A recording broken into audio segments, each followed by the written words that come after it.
Student शाही tutorial में आपका स्वागत है। तो मैं आज डिप्लोमा के लिए जो है आज एक्सपेंशन पढ़ाने जा रहा हूं। एक्सपेंशन का मतलब होता है प्रसार। प्रसार का मतलब फैलना, समझते हैं। तो देखिए इसके बारे में जो है से आप जानकारी जो है से ग्रहण करें। एक्सपेंशन के बारे में बोल रहा हूं। देखिए नियम ऐसा है कि गर्म करने पर कोई पदार्थ फैलता है और ठंडा होने पर सिकुड़ता है। तो गर्म करने पर कोई पदार्थ जो है फैलता है कहने का मतलब है कि गर्म करने पर किसी पदार्थ का आयतन जो है से बढ़ता है। जब आयतन बढ़ रहा है तो इसका मतलब है कि उसका घनत्व घटेगा। तो आयतन बढ़ रहा है तो घनत्व घटेगा। लेकिन कुछ चीज ऐसा है जो इसके अपवाद में भी है।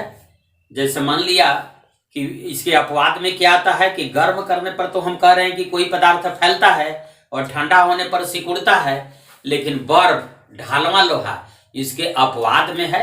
यानी गर्म करने पर जो है से वह फैलता नहीं है, सिकुड़ता है। फिर उसी प्रकार ढालवा लोहा, तो इसको जो है से याद रखिएगा कि ढालवा लोहा और बर्फ जो है से इसके अपवाद में है। अब इसके बाद जो है से एक हम बताने जा रहे हैं जिसको ध्यान रखिएगा। एनॉमलस एक्सपेंशन ऑफ वाटर, यानी पानी का असंगत प्रसार या पानी का बेतरतीब प्रसार।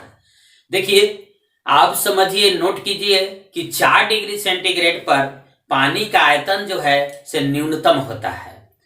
तो 4 डिग्री सेंटीग्रेड पर अगर पानी का आयतन न्यूनतम है तो 4 डिग्री सेंटीग्रेड तापक्रम से अगर ताप को बढ़ाया जाए तो उसका आयतन बढ़ना चाहिए। तो ये बात ठीक है कि 4 डिग्री सेंटीग्रेड तापक्रम से अगर पानी को बढ़ाया जाए तो उसका आयतन भी बढ़ता है। जब आयतन बढ़ता है तो उसका घनत्व घटता है, क्योंकि आयतन और घनत्व में जो है से उल्टा का संबंध है। D = होता है m/v। लेकिन हम एक चीज कहना चाहते हैं कि पानी जो है से असंगत प्रसार कैसे दिखाता है। एनॉमलस एक्सपेंशन ऑफ वाटर है, बेतरतीब प्रसार कैसे दिखाता है। तो देखिए 4 डिग्री सेंटीग्रेड पर पानी का आयतन तो न्यूनतम होता है।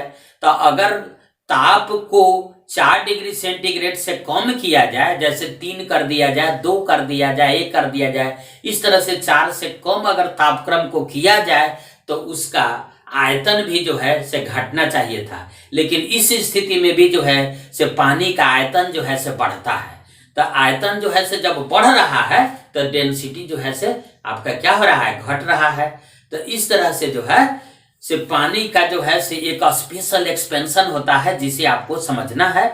4 डिग्री सेंटीग्रेड पर याद रखिएगा पॉइंट्स कि 4 डिग्री सेंटीग्रेड पर पानी का आयतन सबसे कम रहेगा। 4 डिग्री सेंटीग्रेड से तापक्रम को अगर हम बढ़ाएंगे तो पानी का आयतन जो है से बढ़ेगा।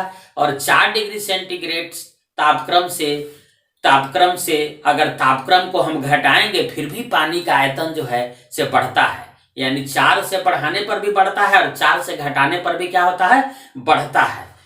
और डेंसिटी जो है से बिल्कुल घनत्व का उल्टा बोलिएगा। इस तरह से है। अब हम यह कहना चाहते हैं कि बर्फ का आप घनत्व याद रखिएगा कि बर्फ का घनत्व जो है से 900 kg प्रति घन मीटर, और उसी तरह से पानी का घनत्व जो है से 1000 kg प्रति घन मीटर जो है से होता है। अब एक क्वेश्चन हम दे रहे हैं जिसे आप समझिएगा कि मान लिया कि अगर बर्फ जो है से पिघल रहा है, अगर बर्फ पिघलता है तो उसके बाद जो है से क्या होता है, उसका घनत्व क्या होता है और उसके बाद आयतन क्या होता है। तो देखिए जब बर्फ पिघलता है, तो जब बर्फ पिघल रहा है तो बर्फ का घनत्व आपका क्या है, 900 है। अब पिघल रहा है यानी पानी में बदल रहा है। तो पानी में जब बदल रहा है तो उसका घनत्व 1000 में बदल रहा है, यानी 900 1000 में बदल रहा है। इसका मतलब है कि उसका घनत्व जो है से बढ़ रहा है। तो जब घनत्व बढ़ रहा है तो आयतन निश्चित रूप से जो है से उसका क्या होगा, घटेगा, चूंकि घनत्व बढ़ रहा है। तो इस तरह से जो है, अब मान लिया कि 2 क्वेश्चन हम आपको छोड़ रहे हैं जिसे समझिएगा। 4 डिग्री सेंटीग्रेड पर 2 गिलास जो है से पानी से लबालब भरा है। 4 डिग्री सेंटीग्रेड पर 2 गिलास पानी से लबालब भरा है और उसमें बर्फ का टुकड़ा जो है से तैर रहा है। एक गिलास को गर्म किया जाता है जबकि दूसरा गिलास को ठंडा किया जाता है। तो पानी के लेवल में क्या होगा। पहला चॉइस दे रहे हैं कि वह जो पानी का लेवल जो है से क्या होगा, तो पहला ओवरफ्लो करेगा, दोनों ग्लास से पानी ओवरफ्लो करेंगे। दूसरा चॉइस में हम दे रहे हैं कि जिसको हम गर्म कर रहे हैं उससे पानी ओवरफ्लो करेगा, और जिसको हम ठंडा कर रहे हैं जिस ग्लास को, उसका पानी जो है से डाउन करेगा। तो देखिए इसका आंसर जो है से सिंपल सा है। अगर आपको लग रहा है कि 4 डिग्री सेंटीग्रेड से जिसको गर्म कर रहे हैं उसका पानी सिर्फ ओवरफ्लो करेगा और जिसको हम ठंडा कर रहे हैं उसका पानी जो है से डाउन करेगा, तो ऐसा नहीं होगा। इसका आंसर आपको क्या होगा कि दोनों ग्लास से पानी जो है से ओवरफ्लो करेंगे। क्यों? क्योंकि 4 डिग्री सेंटीग्रेड से एक के तापक्रम को बढ़ा रहे हैं और एक ग्लास के तापक्रम को घटा रहे हैं, तो दोनों स्थिति में आयतन बढ़ेगा और दोनों ग्लास से पानी जो है से ओवरफ्लो करेगा। एक आपके सामने जो है से एक और क्वेश्चन ला रहे हैं। एक गिलास जो है से पानी से एक गिलास जो है से कोई द्रव से, अन्य द्रव से, पानी से नहीं कर रहे हैं, एक अन्य द्रव से जो है से लबालब भरा है और उसमें एक बर्फ का टुकड़ा तैर रहा है। यदि उस द्रव का घनत्व जो है से पानी के घनत्व से ज्यादा है और अगर पूरा बर्फ पिघल जाए तो उसके लेवल में जो है से क्या होगा, परिवर्तन होगा। तो देखिए अगर द्रव का घनत्व पानी के घनत्व से ज्यादा है और बर्फ पूरा पिघल जाता है तो उसका जो है पिघलने के बाद उसका लेवल जो है, लेवल क्या है कि बढ़ेगा, यानी उससे द्रव ओवरफ्लो करने लगेगा।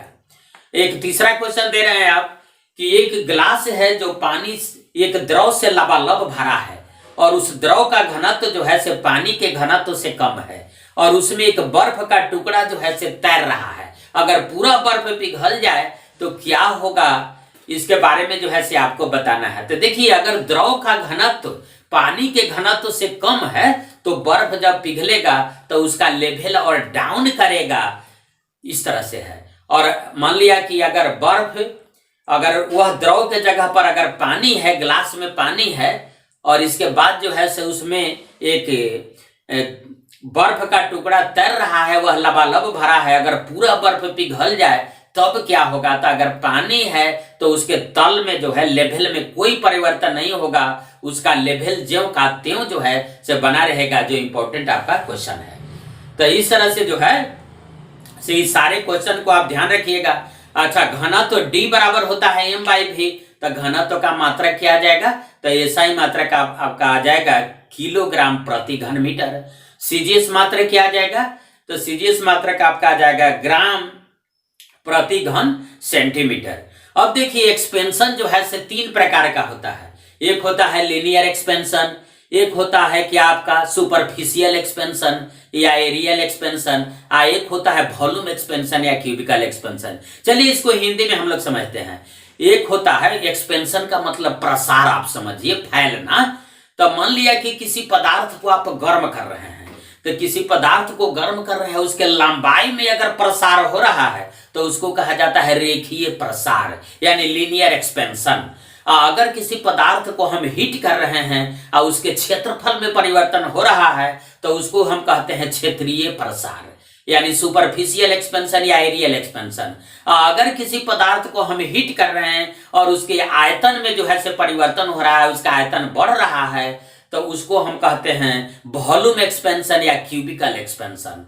तो देखिए एक होता है, एक अल्फा से सूचित करते हैं, तो वह होता है आपका क्या, वह होता है रेखीय प्रसार गुणांक। आप बीटा से सूचित करते हैं क्या, तो बीटा से सूचित करते हैं क्षेत्रीय प्रसार गुणांक, और गामा से हम सूचित करते हैं आयतन प्रसार गुणांक को सूचित करते हैं। तो अल्फा से रेखीय प्रसार गुणांक, बीटा से आपका क्षेत्रीय प्रसार गुणांक, और गामा से हम सूचित करते हैं क्या, तो गामा से सूचित करते हैं आयतन प्रसार गुणांक। तो देखिए अल्फा, बीटा, गामा, ये सब जो गुणांक है इसका मात्रक क्या होता है, यह पूछा गया क्वेश्चन है। तो इसका एसआई मात्रक आपको आ जाएगा प्रति केल्विन और सीजीएस मात्रक आ जाएगा प्रति डिग्री सेंटीग्रेड। अब अल्फा, बीटा और गामा में हम संबंध बता रहे हैं, जो आया हुआ क्वेश्चन है। तो अल्फा अनुपात बीटा अनुपात गामा बराबर 1:2:3, या ऐसे कह सकते हैं कि अल्फा/1 बराबर बीटा/2 बराबर गामा/3। तो इस तरह से जो है से इसके बीच हमने जो है से संबंध बताया। तो इस एक्सपेंशन के बारे में जो है से हमने बताया, और इसको जो है से अगर ऑफलाइन आपको देखना है तो क्लास में जो है से इसको हम डिटेल्स जो है से किए हैं, तो वह जो है से आपको पढ़ना बहुत जरूरी है। डिप्लोमा के लिए जो है से मैंने जो है से क्लास स्टार्ट कर दिया है एंट्रेंस के लिए। अतः सभी भाई बंधुओं से या जो मैट्रिक का एग्जाम दिए हैं, इंटर का एग्जाम दिए हैं, जो इधर उधर रोड पर टहल रहे हैं, उनसे अनुरोध है कि वे जो है से क्लास को जो है से करना शुरू करें और डिप्लोमा में जो है से अपनी सफलता को जो है सुनिश्चित करें। तो इसी के साथ जो है से मैं अपनी वीडियो को जो है विश्राम देता हूं। धन्यवाद मित्रों।